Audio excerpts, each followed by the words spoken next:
En novembre prochain, le nom du nouveau ou de la nouvelle responsable de la Chambre de commerce et de l'industrie du Burkina Faso devrait en principe être connu, mais que de polémiques depuis le déclenchement du processus de l'élection au sein de cette structure. Ce vendredi, c'était au tour de la coalition nationale des acteurs économiques pour le commerce équitable de donner de la voix sur cette élection. Des précisions avec Jean Zongo et Maxime Zongo.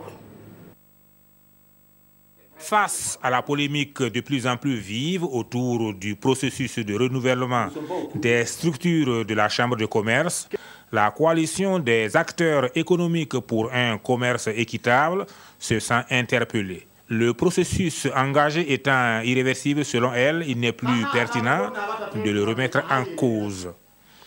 La coalition, dans son élan, revendique également un statut d'observateur indépendant. Vu le rôle capital qu'a joué la coalition dans le toilettage des tests réglementant la Chambre de commerce et d'industrie, vu la défense sans faille de ces tests par la coalition depuis son adoption,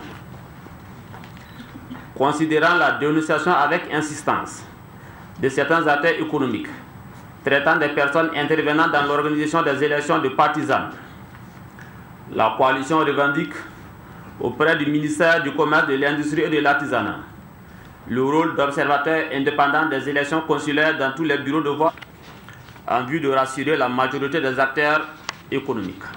S'agissant de la répartition des sièges des membres consulaires, la coalition estime qu'elle a été faite au terme de larges débats contradictoires et acceptés par tous.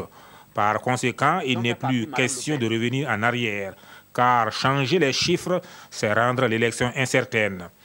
Il est plutôt opportun, selon elle, de tourner vite la page en mettant enfin en place un bureau dynamique à même de répondre aux aspirations du monde des affaires pour un meilleur partage des richesses.